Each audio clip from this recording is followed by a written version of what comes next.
Dear students, आज हम आपके सामने संचार के मूल तत्व यानी बेसिक ऑफ कम्युनिकेशन के बारे में बात करने जा रहे हैं। कम्युनिकेशन क्या है? आम भाषा में कम्युनिकेशन कहते हैं आपस में बात करना, अपनी बात को दूसरों तक समझाना व दूसरों की बात खुद समझना। क्लियर? अपने तथ्यों, सूचनाओं, विचारों एवं आवश्यकताओं को दूसरों तक पहुंचाने को ही कम्युनिकेशन कहा जाता है।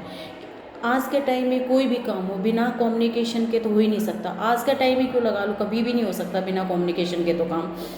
तो कम्युनिकेशन ये मान लो किसी भी कोई भी बिजनेस करो या और भी कोई प्रॉब्लम हो, जब तक कम्युनिकेशन अच्छा नहीं होगा तो वो काम हो ही नहीं सकता, पॉसिबल ही नहीं है। अगर बिजनेस की बात करें तो बिजनेस में प्रॉफिट कमाना पॉसिबल ही नहीं है अगर आपके बीच कम्युनिकेशन अच्छा नहीं है। तो मेन बात इसमें क्या है कि तथ्यों, सूचना और विचारों तक सभी तक पहुंचाने को ही कम्युनिकेशन कहते हैं। इसकी डेफिनेशन है न्यूमैन और समर के अकॉर्डिंग क्या कहते हैं? संचार दो या दो से अधिक व्यक्तियों में तथ्यों, विचारों तथा भावनाओं के आदान प्रदान को कहते हैं। क्लियर हो गया कम्युनिकेशन क्या है? अब कम्युनिकेशन से हटके हम बात करते हैं बिजनेस कम्युनिकेशन। बिजनेस कम्युनिकेशन में जैसे कि बिजनेस वर्ड आ गया यानी व्यवसाय। बिजनेस कम्युनिकेशन में से है कि इसमें बिजनेस के लिए जो कम्युनिकेशन किया जाए उसमें कम्युनिकेशन की ज़रूरत क्यों पड़ेगी? क्योंकि कोई भी साझेदारी हो या कंपनी हो, उन्हें किस चीज़, सभी चीज़ की ज़रूरत होती है। मशीनों की ज़रूरत होगी, कच्चे माल की ज़रूरत होगी, तो इन सब चीज़ के लिए उन्हें क्या करें? कम्युनिकेशन की ज़रूरत होगी। कहाँ से मंगवाना है, इंजीनियर से बात करनी है। तो बिजनेस कम्युनिकेशन में अगर हमारा अच्छा नहीं होगा, कम्युनिकेशन अगर अच्छा नहीं होगा तो हम उसमें ज़्यादा प्रॉफिट नहीं कमा पाएंगे, डीलिंग नहीं कर पाएंगे, डायरेक्ट हम उनसे बात नहीं कर पाएंगे। अच्छा, कम्युनिकेशन के बिजनेस कम्युनिकेशन हो गया। बिजनेस कम्युनिकेशन के क्या कार्य हैं? व्यावसायिक संचार की क्या कार्य हैं? इसके कार्य हम दो करेंगे, एक तो आंतरिक कार्य, एक बाहरी कार्य। आंतरिक कार्य जैसे कि इसके नाम से ही पता रहे कि बिजनेस के अंदर के काम। अंदर के क्या काम हो सकते हैं कम्युनिकेशन के? जैसे प्रबंध वर्ग को सूचनाएं उपलब्ध करना। क्या बिजनेस में क्या क्या हो रहा है उस सब की सूचनाएं किसको देनी होती है? प्रबंध वर्ग, जो कि खुद मैनेज कर रहा है। तो उनको देने के लिए क्या करेंगे? कम्युनिकेशन का होना अच्छा है, जरूरी है। अच्छा नहीं, जरूरी है। कम्युनिकेशन अच्छा होगा तो हम प्रबंध वर्ग को सही सूचना ढंग से और बिना डरे उनको बता पाएंगे। दूसरा पॉइंट है कि कर्मचारियों को भी सूचनाएं देनी होती हैं। फर्स्ट टॉपिक में तो हमने क्या किया कि कर्मचारियों को प्रबंध वर्ग को सूचनाएं देती हैं।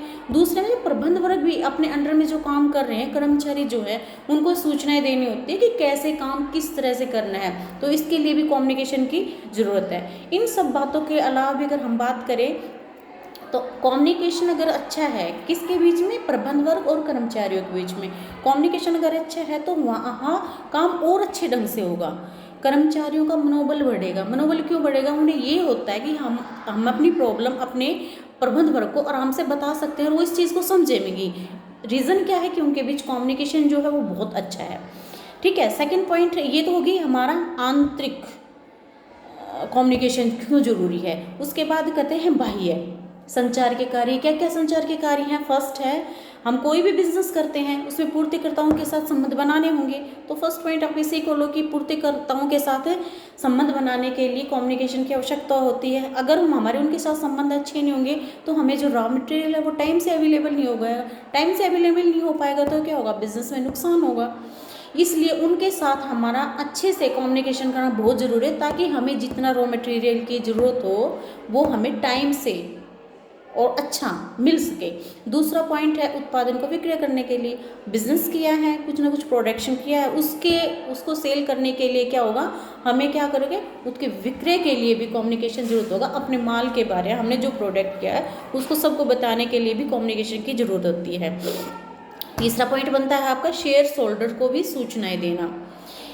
कंपनी किसकी होती है? शेयर होल्डर्स की होती है, वही उसके मालिक होते हैं। तो उनको भी अपनी कंपनी की सही सूचना देने के लिए क्या होती है? कम्युनिकेशन की जरूरत होती है, क्योंकि वो कंपनी के मालिक होते हैं। उन्हें कंपनी की हर पोजीशन के बारे में बताना जरूरी है। उसके बाद पॉइंट आता है कि हमें अगर बिजनेस में प्रॉफिट कमा रहे हैं या लॉस कमा रहे हैं, जो भी कर रहे हैं, इसकी जानकारी किसको देनी होती है? हमें गवर्नमेंट को देनी होती है। क्यों देनी होती है? क्योंकि उसके ऊपर हमें टैक्स पे करना होता है। तो ये सूचना, इसके लिए भी हमें कम्युनिकेशन की जरूरत पड़ेगी क्योंकि हमें उसको टैक्स पे करना पड़ेगा। व्यवसाय की अगर हम गुडविल बढ़ाना चाहें, अगर हमारा कम्युनिकेशन अच्छा होगा, अच्छे ढंग से कम्युनिकेट कर रहे हैं, हम सभी से हमारी जो भी बिजनेस से रिलेटेड बातें हैं वो सब शेयर कर रहे हैं, बता रहे हैं, कम्युनिकेट कर रहे हैं, तो क्या होगा कि हमारी गुडविल बढ़ जाएगी।